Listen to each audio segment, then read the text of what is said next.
He's highly sought after speakers and consultants and so forth, so it's really hard to get it on his calendar. But in seriousness, I just want to spend a couple moments to properly introduce our guest speaker this morning. He was a man that wears many, many hats. He's a husband, a father of 3, a grandfather of 7, and currently and an all-around great guy. A heck of a rep. There he is. Didn't know how to dress though. A soccer. He referees soccer along with our friend Joe Ganello. In fact, Joe's going to head out here shortly to run out to some soccer game. Hopefully, he hasn't had too much pie, Joe. You're good. Okay. Pastor Scott, our guest speaker this morning is involved in a lot of extracurricular activities. He is the board chairman of a regional college, accredited college, and also has national accredited programs, Nyack College and Alliance Theological Seminary. And he was recently recognized with an honorary doctorate degree at that institution. Now, our dean of students, our dean of the seminary, said it best, which was that it really wasn't an honorary degree; it was very much earned, and I would have to second that without question. I'll say that he has led this institution through some of the most challenging times in its 139-year history, and those challenges are ongoing. And most recently, the consolidation of the campus to our Lower Manhattan facility, and then the installation of a new president. So he also serves on the National Board of Trustees for our denomination, the Christian Missionary Alliance. And not only that, but on the executive committee. So he represents you and me and our church, and he has the ears of the leaders of our movement. He is a friend, a pastor, a mentor. I remember when I first moved into my neighborhood, the neighbor across the street, when he heard I went to Essex, said that he had received counseling from today's guest speaker.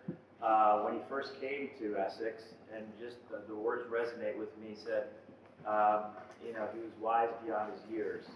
And some of you have been the recipients of that wisdom and that mentoring. And so it is with great joy and great pleasure and great honor to have with us this morning our pastor, our leader, Pastor Scott Slocum. Would you please Why is the end of the year? Pretty good. Thanks, buddy. Man, I could have listened to that forever. When someone tells you you're wise beyond your years when you're 27, it means a lot more than when you're 63. So you kind of lose that. So some people comment about my shirt already. It's interesting with the Yankees and Red Sox. There's never neutral. You've either spit on me this morning and cursed me or welcomed me. But it didn't take me long to pick out this shirt. The only thing I struggle with, I laughed. You can appreciate this, most others wouldn't. I found a shirt in Israel. I was in a T-shirt shop in Israel. You can buy them for $3. And this is not a shirt I would buy. It's not a shirt I would wear anywhere. But I got to tell you right front, so it has a not nice word in it. But I just laughed. It says, when I look at you, I think to myself, damn, my wife is lucky.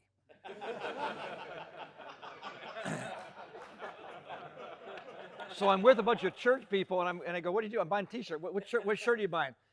Love Israel. So I buy this T-shirt because I'm thinking, my wife's got to see this. My kids have to see this. So I bring it up and I show them, and they laugh and whatever. You gonna wear that? I go, yeah, right. That's one, I wouldn't anyway. Number two, that's just not who I am. My wife has to go to the grocery store. She goes, hey, come with me real quick. And I was working in the yard, it's dirty, so I throw off my shirt and grab what I thought was just a white T-shirt. I don't look at it, I don't think about it. She doesn't look at it, she doesn't think about it. We're in the grocery store in Hannaford's. We're in one of the aisles, and here's a woman who left the church probably 20 years ago, unhappy.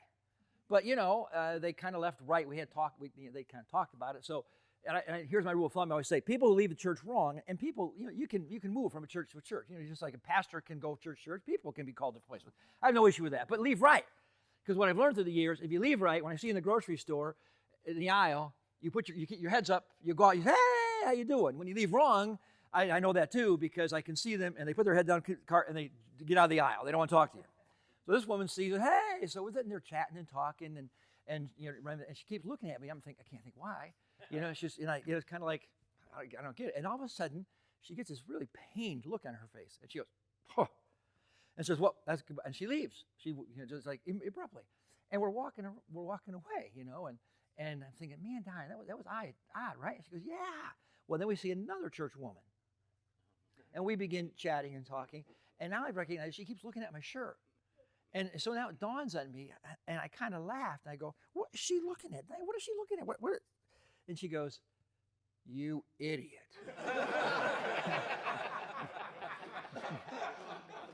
hey, And later, she was just forgetting about the shirt. She says, so the first one, you think they'll ever come back to the church? No. Nope, don't think so at all. Hey, so my message, it's got to be, I'm not preaching, I'm talking here. My talk this morning is called 222. That's the title, if you will, 222, which happens to be, happens to be my weight, 222 pounds. I'm proud of that because I just had my physical. I have one every year, every 6 months, but I have my big one every year, and I just had it this past week. And I'm 222 pounds. I've lost 20 pounds. Every one of my, oh, stop, you don't mean it. Every one of my numbers are good. My blood pressure's down, my cholesterol's down, everything good. Except my bad cholesterol is also down. I laughed a little bit because she says, so your bad cholesterol is actually low. We got to bring that back up. I go, sure, what do I got to do? She goes, you got to eat avocados, vegetables, almonds. And I kind of laugh. I go, okay, what else? What else do I have to do? So I said, that's not working. She said, would you like fish? I go, absolutely. So since since Wednesday, I've had 4 fried fish dinners. Love fried anything. But all my numbers are good, so I go home. My family, I said, look at me. I walk out, you look at me. I go, I'm an Adonis. I mean, really, I'm incredible. 222. So I'm pretty proud of that. A quick question for you. How many of you would say that, you know what, I would love to have my walk with God just explode into something great? I mean, it's already good. I like my walk with God, but I would just like to have walk with God. It's just out of this world incredible. Just raise your hand. See, I love church groups because you have to raise your hand. Pastors feel so good about themselves when they say that because I can walk out and say, I was at a men's breakfast. Every one of those men made a commitment in their walk with God. But let's be honest, it's not fair because I could also say this. Hey, how many of you, I know the great questions to ask or not ask, how many of you really could care less about your walk with God and hope the thing just tanks completely? Yeah, exactly. So it doesn't mean a whole lot that you raise your hand. I just needed you to do that to bait you a little bit to get you started. But I want to talk about that. I want to talk about walk with God. But you're going to have to walk with me a little bit because really what I want to do is tell you my story. I want you to know me a little bit and some of my experiences a little bit. And I'll get to the walk with God piece, but it really won't be to the end. So you have to kind of walk along with me for a moment. Let me have a prayer. Father, I thank you for these guys. Look around the room, different ages, different backgrounds, and yet enjoying each other, talking, enjoying pie, and just enjoying the opportunity together. So I thank you for every one of them. Thank you for their commitment to be here, for the time that they've put in and have given, for those that have worked and served in all of those pieces. I thank you for each one of them. And I pray in these moments that you'll take down any barriers, allow us to hear from you, and as we hear from you, might we respond to you. Pray this in Jesus' name. Amen. So Joe, Joe's a soccer referee, which I just want to say he had his license removed for refereeing because he was so horrible, but he just got it back. So so if you have to leave early, I will not.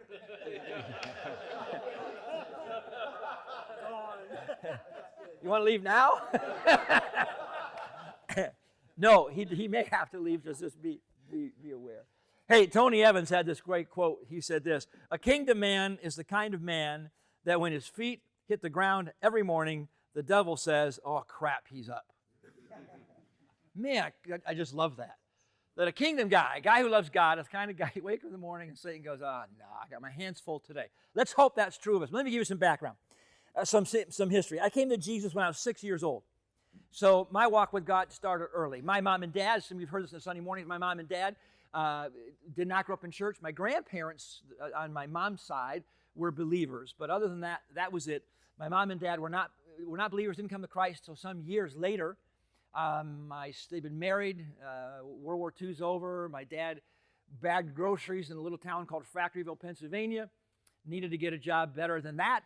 And there was this new company that wasn't new, but I mean, it was really exploding, called IBM.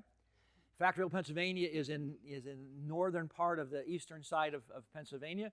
And Endicott, New York is just 45 minutes away. And Endicott, New York used to be the home of the largest IBM complex in the world, meaning spanned city block after city block. My dad went up, interviewed, got a job, and moved his family up there, had an apartment.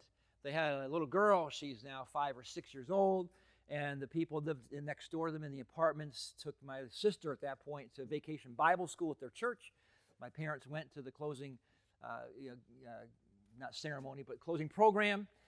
People befriended them, started going to church, came to Christ. My sister's 10 years older, so I didn't come along till some time later. And my parents, when they came to Christ, they were brought to Christ by a couple of people who mentored them, and the church we grew up in could not have been more legalistic. I mean, everything was wrong. And my parents had come from a background where they did go to church, but what they saw the people in the church doing kind of didn't resonate much as far as walk with God. These people would be in the basement of the church on Saturday night, drinking, dancing, smoking, all sorts of just horrible behaviors taking place. And then they, clean up the basement of the church and go to church the next day. And so when they came to Christ, what their picture was, there's all these people who go to church, but it doesn't mean anything. So when they came to Jesus Christ and the people began talking to them saying, hey, if you're going to walk with God, you got to make a change. I mean, they made wholesale change. And so in that context, you can be real open to just about anything, and they were. And the church we happened to be in was incredibly, legalistic, meaning secular radio, could not listen to secular radio, couldn't dance, didn't watch TV on Sundays other than sports. That was acceptable, sports on TV Sunday afternoons. On Sundays, you couldn't do anything, meaning we did nothing. As a kid, I could play in the backyard by myself. But if all the kids were playing baseball game, I couldn't do that because no organized sports on a Sunday. It was the Lord's Day. Those kind of things where I was the setting. But you know what? They love Jesus. And unfortunately, most of the kids that grew up in that church with me, most of them have completely walked away from God. Because they grew up in a setting where the walk with God thing was all about what you do and what you don't do and what you don't participate in. And it wasn't about heart. And so I loved Jesus. I knew they loved me. I felt a calling in my life that God was His hand was on me. But I often look back and I just think, I think by God's grace that I didn't end up like a lot of my friends who literally just walked away from it all because they had, it was a lifestyle that was so rigid that it was like, who wants to be a part of that? So I'm growing up and I don't know what I want to be in my life, but I had three things. I either wanted to be a cop, I wanted to be a fireman, mortician, or a pastor. Those four things. And I'm serious, those are my four deals. I really looked at going down the police realm. I didn't do that, but I have been a unofficial police chaplain. Started in Detroit with a group of U.S. Marshals, and have always had a warm spot in my heart for police departments and policemen. To this day, I will seek out policemen to befriend them because they live in a different world, and I love to be able to minister to them. Firemen, I did a volunteer fireman thing all the way through college. EMT, worked at an ambulance. One of my great moments, I say this because I'm such a lean man, but just before we came here, in 1987, just before God had released us from Detroit where we were pastoring, I kind of had this hankering again to do something. So I went and took the full exam to be a Detroit City fireman. Took the whole deal, passed it, highest score, and I'm saying about the physical piece, lugging a body through a building and whatever. Got offered a full-time job with the Detroit Fire Department about a month or two before we said yes to come to Essex, and God had closed that door. But I like that. I like the adrenaline stuff. good under pressure. I kind of like all those things. The mortician piece might seem odd. And the pastor piece could seem odd, but I will say this to you, and this is so many of us, our kids are grown, but for those with kids who are still young, I wanted to be a mortician and or a pastor because two of the sharpest people I'd ever met, one was a funeral home director and one was the pastor. Modeling is everything. Role model is huge. And one of the reasons why I went down the pastoral road is because the pastor of my church was this guy that was sharp, classy, carried himself well. I mean, represented God incredibly well, spoke into people's lives. And as I watched him as a kid, you just kind of said, I'd like to be like that. Here's a little side note, free benefit for you. Carry out your life in such a way that whether it's one of your kids or whether it's a grandkid or whether it's somebody else's kid, that when they see you talk and interact with the world, they would say to themselves, yeah, I wouldn't mind being like that. Because that really started that process for me. I was in middle school and I had this sense I was supposed to be in pastoral ministry, so off I went. I went to a Christian college, small Christian college in Minnesota, now called Crown College. Met my wife there. I'll tell you the side story to the men's group. It's hard to say it's in public to the whole group. The way I met my wife, I played soccer. We were always there early. Of course, soccer in college starts early. We're there weeks before anyone else gets there. So we're always there when the incoming freshmen would come in. And they had a specific period of time they had to work and had to move in. So we delivered a soccer team. We deliberately would do our practices early that day so we could be in the lobby at 9 o'clock in the morning when the freshmen were registering. And we literally sat on the wall. They always see people helping with their bags and stuff, so we'd be there ready. But we were very selective as to who we helped. Some young guys coming in with 10,000 pounds worth of stuff. It's like, yeah, get out of the way, wait for the girl right behind you. And we had this little rule, and we weren't just there to help. The rule was to see who the girls were coming in. And the written rule was, as we sat there, if you saw a girl you were interested in, you had to claim her quickly. And so that meant that when you saw someone, you said, she's mine. And once the rule was, once you claimed her, you had 24 hours in which to ask the girl out. If you didn't ask her in 24 hours, she's free game. That sounds horrible. So why I don't tell the story often. So my wife, Diane, walks through. I go, she's mine. And everybody goes, grab. And you know what? She was out of my class. I mean, she's out of my league. And I had 24 hours, and I was so scared to death, I couldn't even talk to her. Her brother, I didn't know this later, they hear me claim her, and her brother goes, who? I go, that girl right there. That's my sister. And I go, I'll pay you $20. You got to ask her out for me. So he did. Would you go out with that guy? It was actually $5, but he says 20. And so that's how we started dating and got to know her. I went to school studying to be a pastor. And so going down that road. I was a sophomore in my freshman year as I was leaving. One of the things I would say to you that as I was a kid growing up, and now getting ready to go to college, there's a guy in my church who, if I was 16 when he started this relationship, he was probably 30. And we played softball together, and we kind of connected, but he's still 30. But one day he says, hey, I'm going hunting. You want to go hunting? And I was like, yeah. And so we went rabbit hunting, and pretty soon he'd say, I'm going to go snowplow. You want to snowplow? So we do that. And so I had this 30-year-old guy that I just hung out with, married guy with kids, but he'd ask me, hey, how's your walk with God? And we do this while we were snowplowing. We do this while we were hunting. And he'd call me. He'd call me if I wasn't around once a week just to talk and check in. It wasn't odd. It was just like, I like the guy. We did stuff together.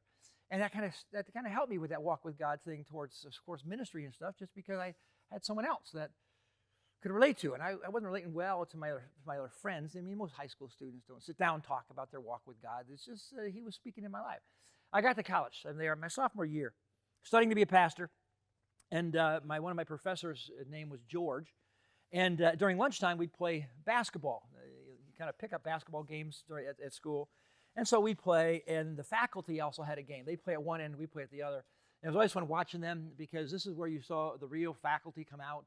The ones that stood in the front of the room were different than the ones that were elbowing each other in the basketball court, and pushing each other around. And one particular day, they were short a couple guys, and I was there, and another guy. They said, play with us, so we started playing basketball with the faculty. One of the guys we played with was George. George Thompson was his name. Probably this high, probably he looked like he was in his 80s then, but probably not. Just that's your framework when you're young. White hair and stocky, and he was horrible. I mean, he was a horrible basketball player, but he loved to play, and we started playing quite frequently.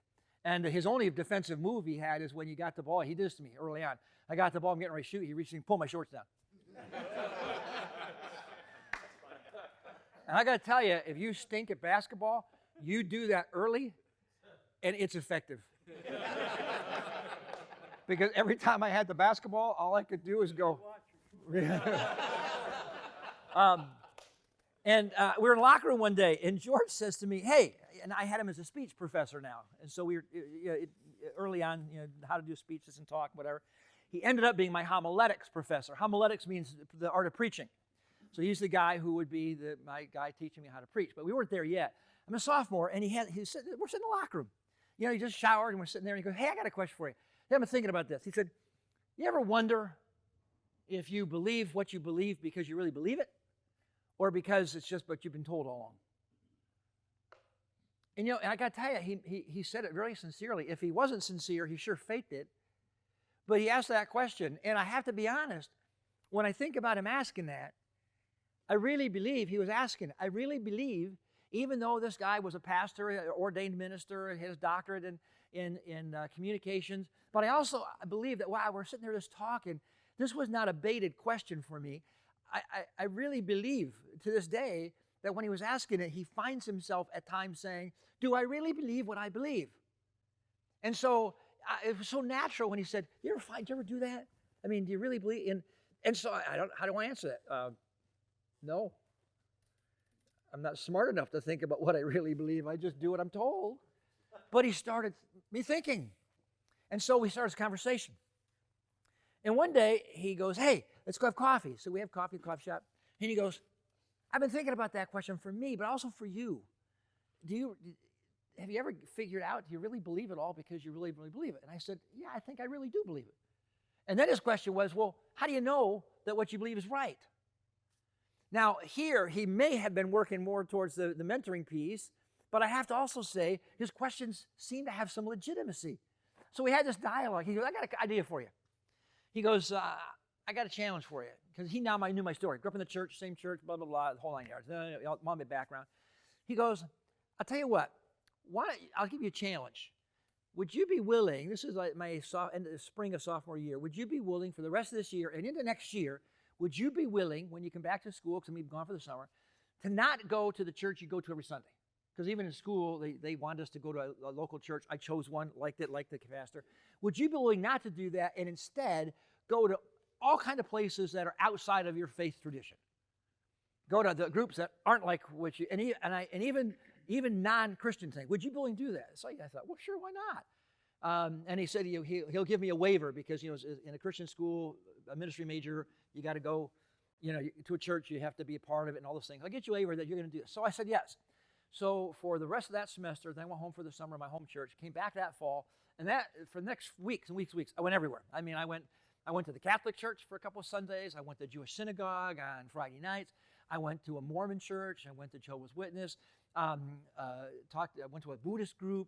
I mean, I went just about everywhere and got the things that I could read. And then what happened is he'd say, tell me what you see, what you experience. And we'd sit down, have coffee, and talk about that. Now, I'll spin ahead real quick. I love talking to people about Jesus Christ. And I could not possibly have known when he had me do this that some numbers of years later, I mean, I'm not sure how many now, I graduated in 1980, so a long time ago. I couldn't have imagined that when I sit down and talk to someone about believing in Jesus Christ, that I could actually look at someone and say, because of my background being brought up in the church, that I could look at somebody and say, on my shelf right there, I've got the teachings of Buddha, I've got the teachings of Confucius, I've got the Quran, I got them all right there. And you know what? I've actually read them, and I've actually gone to all these different experiences. And I'll tell you why I'm a follower of Jesus Christ is because when I take the Bible and I put it against everything else, it's the only one that makes absolute sense. answers all the key questions, why we're here, where we're going, what's our purpose. Never to be found. Think about this, thousands and thousands of years, no flaws.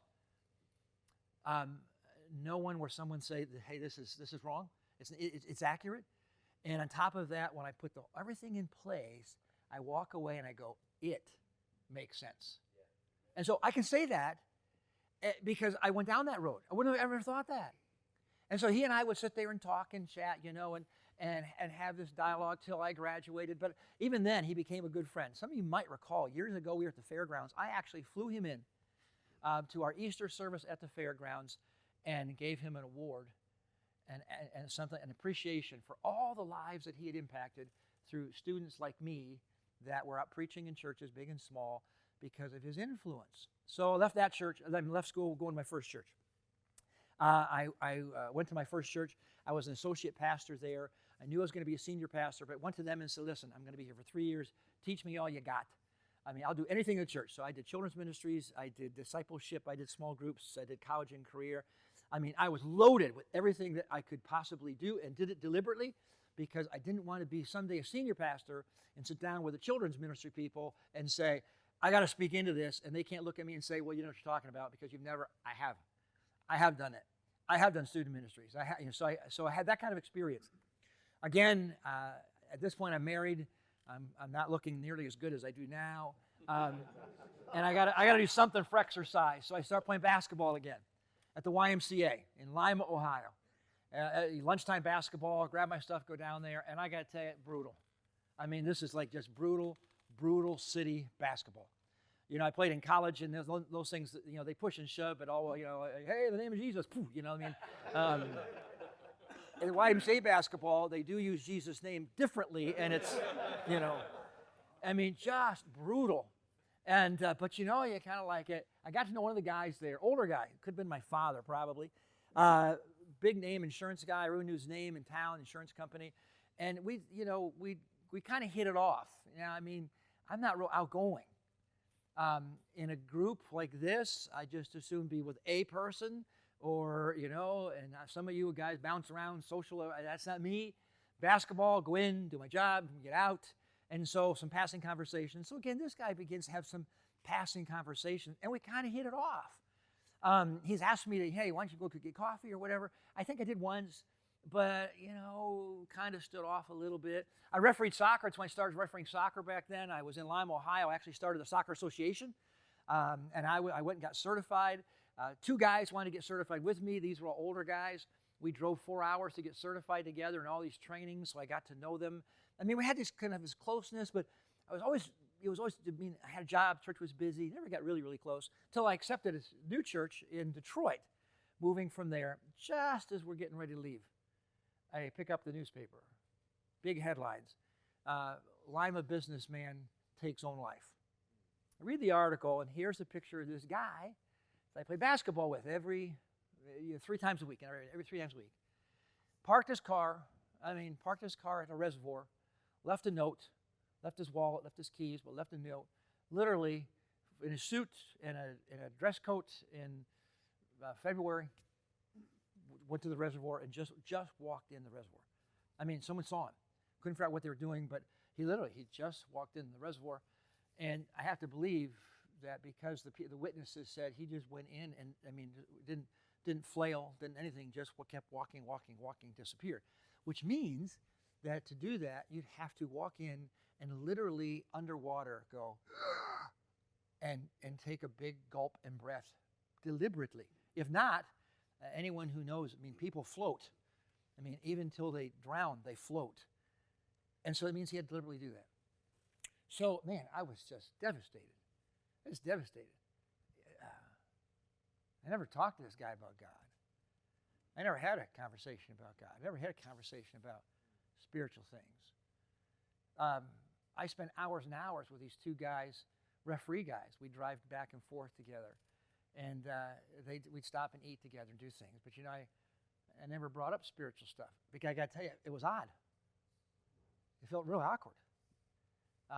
And I would say, but they could ask me anything because I know a minister and I was a good friend. Yeah, but I didn't bring up anything and didn't ask him a question. conversations could have been had a dozen different directions. I never had them. But, guilt like that doesn't usually last long because we're usually off something else. Well, I have a whole new church to go to. So I go to that church. Now I'm in Detroit, Michigan. We the church before I got there bought an abandoned school building, elementary school, changing area, bought an abandoned school building. And it was huge. We couldn't even use all of it, of course. And I had my office there. And on top of that, we had office space that we didn't need. And so we gave space to a local guy. He was in our church, but he was the director of Youth for Christ. Some of you might know the name Youth for Christ. Big organization that works with high school students. But they don't work with high school students in a church. They work with high school students in local schools. So they're not connected to a church. Now, this is kind of key because if you're going to do a ministry that seeks to bring people to Jesus and you're not connected to a local church, if you don't do your job, what do you got? You've got no job. I mean, it's real simple. See, in the church, you can say, hey, I do student ministries, but the truth of it is you don't have to really go out and win new students because as long as people come, they bring their students, and we feel good about having done our jobs. I do children's ministries, but I don't have to go out and get new children because as long as people come to the church with children, but not when you're working at a high school and you're going to go work with kids. Unless you do it right, there are no kids. So you don't. So that's how it goes. So he shared an office space in our building. My office was here. His was there. His name was Jerry. Big guy. I mean, just huge guy. Deep laugh voice. So I could always hear he was there. And I had been pastoring out at the church. Now, don't forget, I grew up in the church. I went to a Christian college. I've been trained how to be a pastor. I had some good skills. And I really love Jesus. Okay, I qualify to do the job. And I did it relatively well. I mean, a good communicator and, so growth and whatever. But in about 6 to 8 months, less than a year, Jerry knocks on my office door. And again, I laugh a little bit because it's a school. So, the door was, have you ever seen the faculty lounge doors, wooden door that swings open type thing with the air? So he knocks on the door, he walks in, it's just a school. And he sits down across my desk and he says this. We're doing some small chat stuff. And he goes, here's the deal. I've been watching you for the past 6, 9, 8 months, whatever, as a pastor. And again, he attended the church as well. And he goes, I've been sitting watching you for the past 6 to 8 months. I'm willing to disciple you.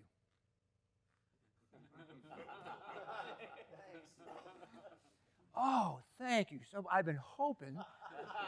was hoping that you'd ask me. So we talked for a little bit. Oh, tell me what it means and whatever. I go, okay, great. Hey, listen, let me think about it. Let me think it through. Let me pray about it, because that's what we say. Let me pray about it. Let me think about it, and I'll let you know. And I got to tell you, in my head, I'm going, there's no way in the world. There's no way in the world. Because part of the reason is there's pride. Pride's an issue. I'm the pastor of the church. I'm the senior pastor of the church. Now, side note, I'm the only pastor of the church, but I'm the senior. I'm the senior pastor in the church. There's no one else above me. I'm it. And to have a guy in my church who's roughly my age, maybe a year or two older than I am, who says he'll disciple me is offensive. I got to be honest. Now, if one of my elders had said something who are 60, and I'm looking at a long walk with God, and then I might go, maybe. But the truth is, my pride still wouldn't let me, because I'm the pastor. I'm not going to be mentored by one of the guys. So I never got back to him. It's just one of those things. You know this because you do this all the time. Hey, honey, your wife asks, yeah, let me think about it. You never answer her. Hey, I want to do this major renovation project. Yeah, let me think about it. Yeah. So this is what we do, right? This is what we do. What we do is we listen attentively. Oh, yeah. Well, let me process that. And then we file that away, and we never act on it. It's our mechanism is we just don't say anything because we all know if we don't act, it will just go away. I don't do a thing. Months later, I should say, so during these months later, school building, my office is here, the elementary school playground is right outside my windows. No air conditioning, windows are open. Jerry, who has this ministry, has about a dozen staff, all volunteer staff, that work with him with high school students. And at least once a week, they have a staff meeting at the office. In the summertime, they'd go out there and sit in the playground, and they would talk. And I listen. I'm listening to him. I'm listening to them. I'm listening to the dialogue. I'm watching him. I went to a couple of events that they did. I felt like I had to go because he's in my church. About 6 to 7 months later, I walk into his office and knock on the door. And by the way, my office was the biggest one they had. It was the teacher's lounge. It was the biggest one they had. His office was probably one of the smallest ones. You get a little hole in the wall.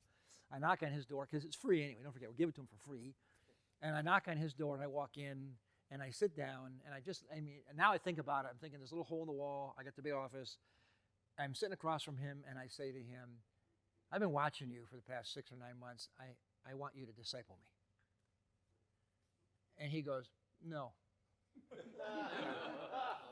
I go, what do you mean, no? He goes, no. Just like that, no. And actually he's like, no. And I go, what do you mean? And he starts laughing. Because I came and offered this to you, and you blew me off. I think you said this. Yeah, let me think about it. Let me process it. Let me pray about it, and I'll get back to you.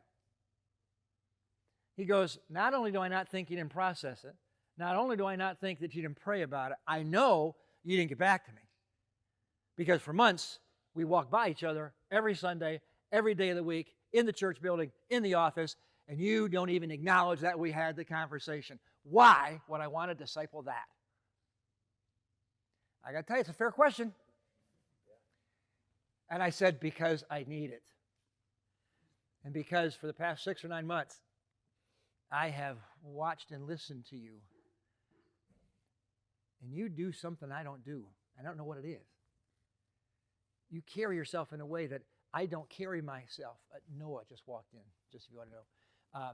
And I sit there and I'm thinking, because the bottom line is, there's something missing here, and I don't know what it is. So you go, okay, but it's going to be in my terms. Now, I got to tell you a side note, where I'm preaching tomorrow, and I'm going to preach tomorrow about coming to God on His terms. Because the truth of it is, we go to God in His terms. We don't go to Him ours, which we think we go on ours. We really don't. But He said to me, hey, Noah, walk back out there, just because, what's his face? Dwight. Yeah, Dwight's looking for you.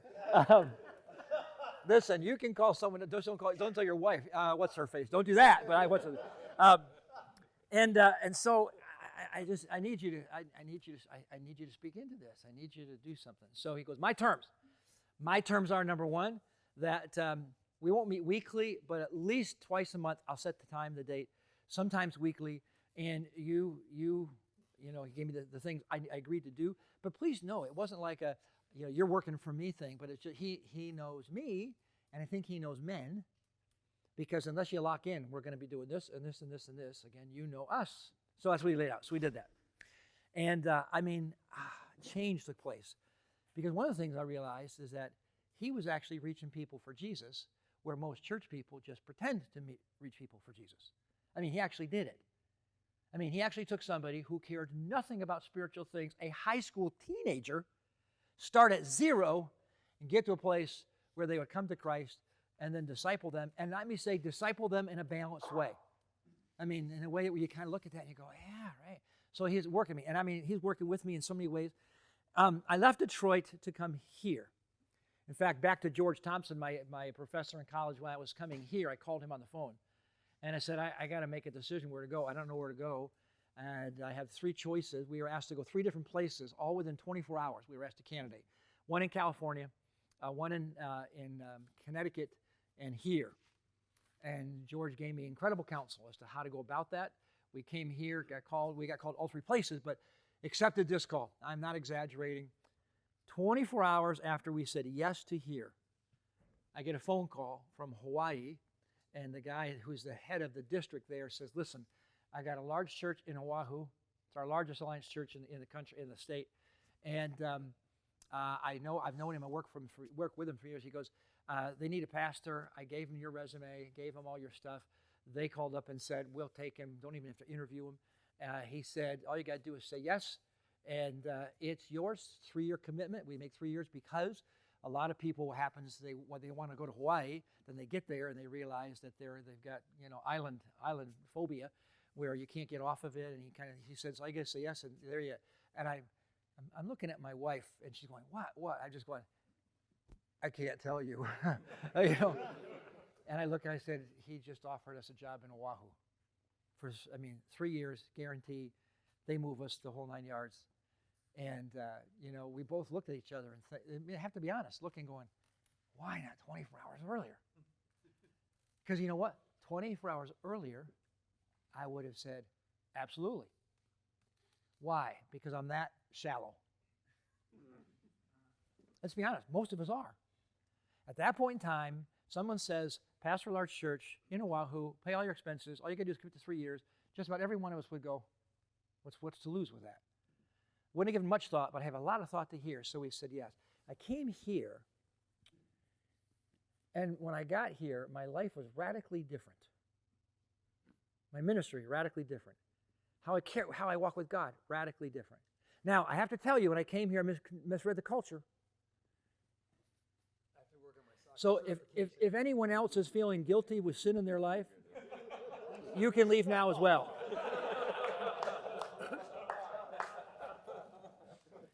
I warned him I was going to do that.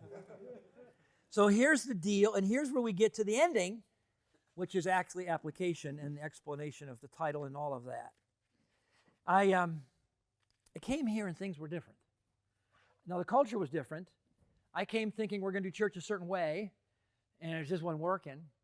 After about a year, I sat down with our elders back then, and I said this. I said, I just want you to know I'm going to stop doing everything we're doing. We're just going to just do church as normal because I've completely misread the culture. And I got to take time to read the culture. So we went into a mode of me trying to figure out the culture. But when I got here, ministry-wise, something was totally, totally different. Because in the years leading up, and now I can affirm that, I have figured out that a man's walk with God is not complete without two key elements. Now, I mean, I like to laugh and joke, but I'm dead serious with you. If you want to have a vibrant walk with God, there are two key elements that have to be present in your life, or you are kidding yourself about your walk with God. And you cannot have these two elements and be faithful in attendance, read your Bible, love to worship, all of those pieces. But it's not a holistic, fulfilled picture of a walk with God. So what are they? You need the Bible and prayer. Nope. Sorry. Nope. Nope. I'll come back to that. Problem is, I'll pick on this. The problem is, that's where we run. Yep, that's what you got to have. I can show you people full of Bible and prayer, not balanced in their walk with God. In fact, I can show you churches filled with people who can quote Scripture and pray like nobody's business. And I would challenge you that I can show you that their walk with God is not complete. So it's not that. It's not any of the things that we put on our list, though, to your statement, they have to be present. You're not going to have a walk with God if you don't have the Bible involved in your life, if you're not in God's Word. If you're not having a communication with God, not going to be, I got all that. So let's assume, for the sake of argument, that there are some basic stuff that, of course, you have to have. But I want to talk about two things that no one typically really thinks about. When I say them, you'll think about them. But that have to be present. Two things. In fact, there are two relationships. There are two relationships that if you do not have these in your walk with God, in your life, I guarantee you, you are not walking in the fullness of what He wants for you. First one, a relationship with another Christian guy that will challenge you, talk to you, hold you accountable, and help you grow together. If you don't have that, you don't have it. Now, immediately, a statement like this, in a group like this, don't raise your hands, I'm not talking about anyone I know specifically. I just know men. Many of us are going, oh, I got that because, look, I'm here right now. See, the equation of, well, no, I go to the men's breakfast. I got men in my life. And church, I say hi to the guys. Nah, not the same. Not the same. It is not the same as having someone in your life, another Christian guy, someone to grow with, talk to, someone to lean in with, someone to figure out God with, someone that when, you basically can sit down, talk to them about anything, have them talk to you about anything, but there's something about the relationship that is more than just a passing conversation. A one-to-one with someone. And I have to tell you, when I met and I began hanging out with that older Christian guy when I was 16 and he was 30, I have to tell you, though I grew up in the church and knew Jesus, when he and I began to hang out and do things, my walk with God soared. And he was not some great spiritual leader. He didn't preach. I don't know if he could quote scripture, because he didn't. All he did is hunt with me and walk with me. And I was with someone who was talking about things in a spiritual realm, not just the world realm. I guarantee some of you will talk about politics, Biden or Trump, or vaccines or no vaccines, far more than you even think about talking about God with some other guy.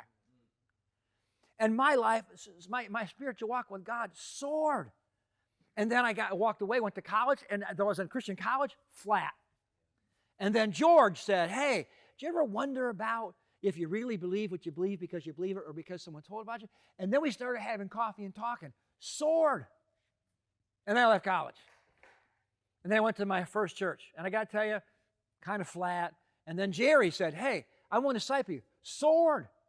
And I began to put together, you know what? This idea that I can have a vibrant walk with God all by myself is one of the greatest lies men specifically believe. It does not happen. You can go to church, you can be active, you can cook breakfast. By the way, my eggs were a little dry.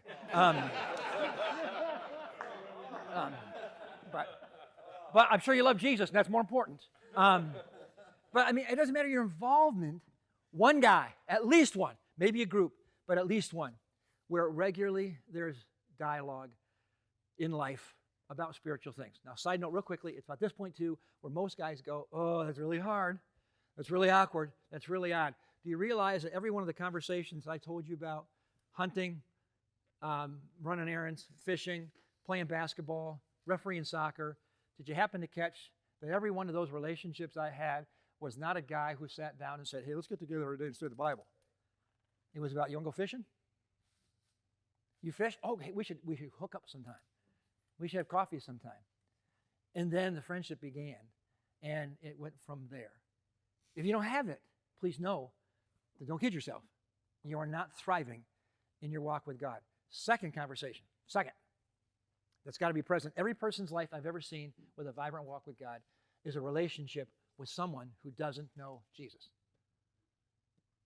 A deliberate relationship with men that don't know Jesus.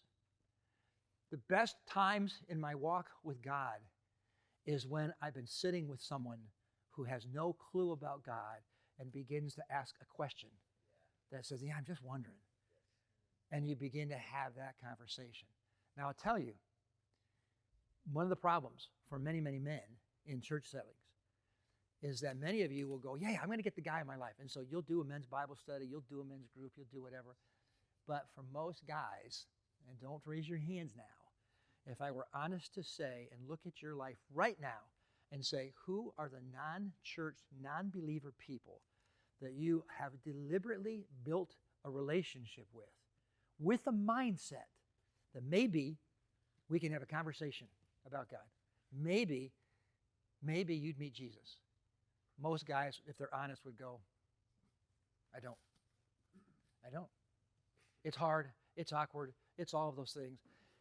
I sat in the car for 4 hours, like a dozen times, to get certified for soccer with two guys that were captive audiences. I could have told them anything, I could have said anything, and they would have listened. And because I was a good referee, they would have listened because I'd earned their respect, even as a kid.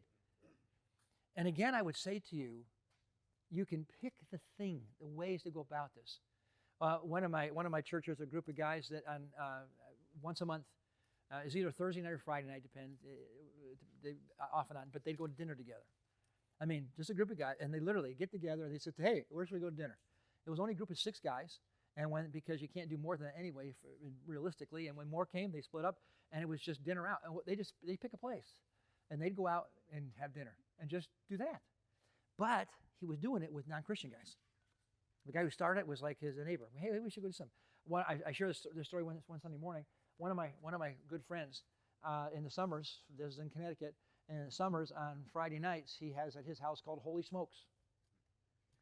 And he's invited all of his neighbor guys that are around to come over to his house, and in his backyard, they smoke cigars, and they sip brandy or whiskey, and they talk about God. Now, they didn't start talking about God, Because I got news for you, for some Christian guys who go, hey, you want to come to my house and smoke a cigar, have whiskey, I'll tell you all about God? I got to tell you, that really doesn't resonate. So the problem with that statement, not only does it not resonate to non-church people, the church people can't figure it out either, because you can't do those things. But he had to get past the moment that he sits there and says, it's not a drunk fest. He says, we sit there, we smoke cigars, we talk about the Yankees, we talk about the Mets, we talk about football. And then somewhere along the way, he goes, I have a question every week I put out there. And then we debate the question. Pick your thing. Pick your thing. Start your relationship. I'll close up and I'll give you the final challenge. I referee soccer. Now, I love soccer. But I referee soccer for one key reason. Every fall, 5 days a week, I am right next to someone who doesn't know Jesus that I get the chance to build relationships with. Because none of my soccer friends are here, I'll say this, I can't even begin to tell you, almost without tears, the number of times that my soccer people have showed up in church simply because I'm a good official. And simply because while we're riding, we'll talk about stuff. And all of a sudden, I get one ride I had. This guy, we'd never talked about anything spiritual. And we're riding in the car. We got to go to Middlebury. And he just goes, my life's a wreck. I think my wife's walking out on me. What do we do? And I'm thinking, I don't believe he's asking every other official he rides with. But I think there's a reason why he's asking me this question.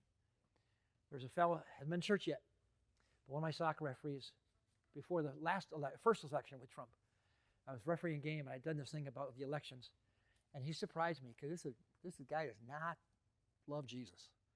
He knows the name Jesus Christ, but he doesn't worship the name Jesus. And before the game, he goes, I've been watching you online. Yeah, that one on the whole election thing, that was pretty good. Didn't think much about it. Months ago, I get a note from the front desk that says some guy here wants to meet you, to see you. It's him. And he comes in, he goes, I just got to tell you something right now. Been watching you online all through COVID and stuff, but beyond that, I just feel like I think there's a God, and I think he's calling me. And I don't know what to do with that.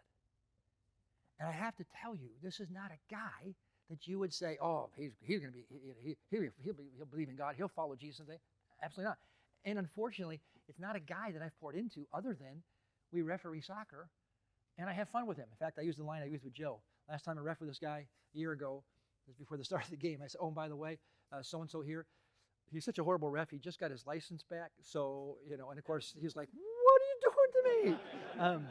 And you know what? He doesn't know what I'm doing to him. I'm setting up a relationship that we laugh and talk about later. So here's my challenge for you. It goes with my theme, 222. It's not 220 pounds. 2 people in the year 22. 2 in 22.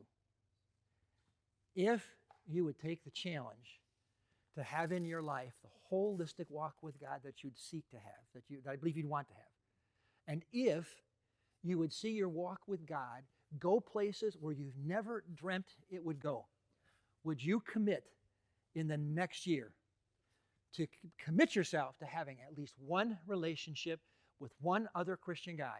Not some passing thing, I come to the men's breakfast, but something where you build a relationship with one guy where you speak into each other's lives. One. Second relationship, deliberately be looking for the relationships with the non-church guy where you simply hang, become friends, and please don't think in terms of one. The way that goes, you got to be thinking in terms of 10 for one, 20 for one. But you begin to have one, and my final statement is, if any of that feels hard, you're talking to the guy who hates that stuff. Hates it from a personality perspective. I'm not wired that way. But from a guy who will do that because I have seen my walk with God soar when I have people in my life that I walk with spiritually and let them speak into my life. And whenever I'm walking with someone who doesn't know Jesus, it's just electrifying to be with them when they ask a question, when they walk into church. One of my soccer officials sat in the third row one Sunday.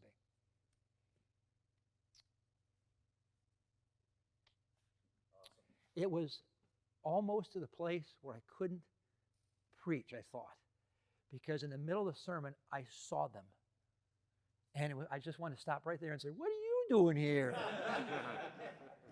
But then I realized that when you do what I'm asking you to do, 2:22, when you do that, do not expect to see, no one's going to come back and expect you next year and say, hey, listen, I led 3 people to Jesus because look at them. No, years. It's the missional living over time where you begin to see fruit. Let me just have prayer, and then you can wrap up. Father, thanks for these guys. Thank you for their attentiveness. I do believe that any one of us here would love to have an incredible walk with you.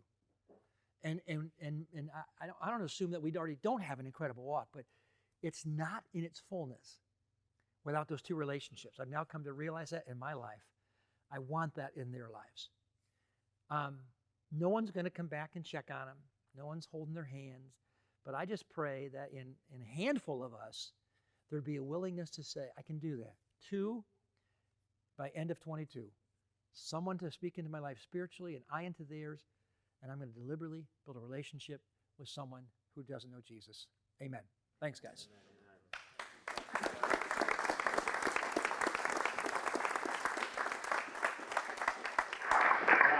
Challenge, guys, and just wanted to thank Pastor Scott. I said earlier that it's been a while since he's last spoken, and I know exactly how many days. It's been 7,315 days. So I'm going to ask you guys to help me make sure that it's not so long between the next time that he speaks and now. So anyway, thank you very much, Pastor Scott. And for the record, I'm speaking tomorrow morning. And I spoke last Sunday morning.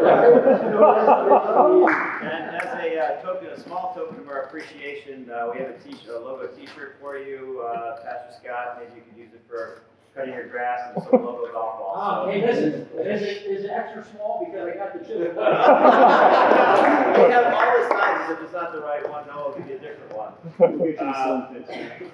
Just a couple minutes, guys, before we part ways here, but just wanted to talk briefly about a couple of upcoming events. We have this, this is when our ministry year begins, and so we have men's Bible study. We have a couple of new study groups that are beginning. So I encourage you to go out on Church Center where you can find more information about that.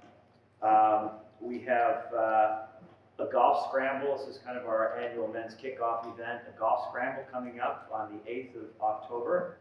And so please go to Church Center to sign up. We have a barbecue immediately following that. And this is all of the links at Lang Farm. They give us the tent, graciously give us their tent and facilities there, grilling facilities free of charge. This year is something different. We're combining this event with youth ministry to help raise funds for Life 22. And so for the golf event, we'll be selling mulligans. All of those proceeds go to the youth. And then we're not charging at the barbecue. It's actually not a men's barbecue. It's hosted by men's ministry, but we're inviting everybody. So spouses, neighbors, anybody's welcome. And we just ask you to make generous donation after we cover our food costs. All of those proceeds will then go to the youth ministry for life. Our next men's breakfast is coming up November 6th, so mark your calendars. We have a special guest coming in. I wanted to very briefly talk about men's life action teams. And so there's a QR. You can go to the previous pre-service slide. We'll have we'll have a registration on Church Center. But what this is in the area of your interest, we want you to be able to serve. So for example, if you're interested in hosting a hike or a biking event, we'd like you to sign up. If you're interested in mentoring, we'd like you to sign up. You get the picture. And if there are categories there that you don't see that you have a heart for, please let me know, and we can include that. A couple brief recognitions here. I just wanted to, if Tom Price and George would come up. I have something to recognize you with. Tom Price, George, come on up. These guys are always helping us out with our men's breakfast, and so if you just come here, George. Just want to. It's like a hoodie ceremony almost. So we have a Chef George and Chef Thomas here.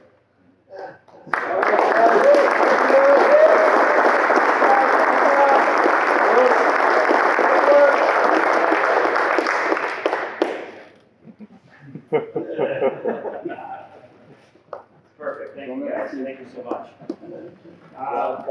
I want to end with a recognition of somebody that has been a vital part of men's ministry for many years, has served in many different roles in our church.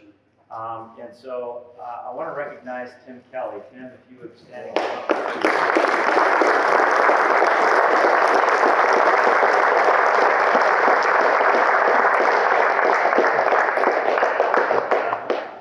We have a t-shirt for you. Just take a selfie with you, but I just want to say a couple things about Tim. Tim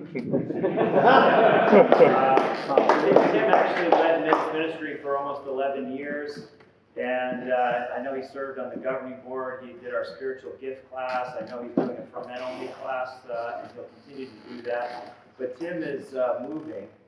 He and his wife are now moving back home to where I think she's from, State College, Pennsylvania. He's leaving, I think, the 8th of October. I'm going to be sending out an email too. He needs help loading his moving van, so I'll send that out and ask for some help with that. But would you guys please just warmly just say thank you with me for Tim and his many years of service.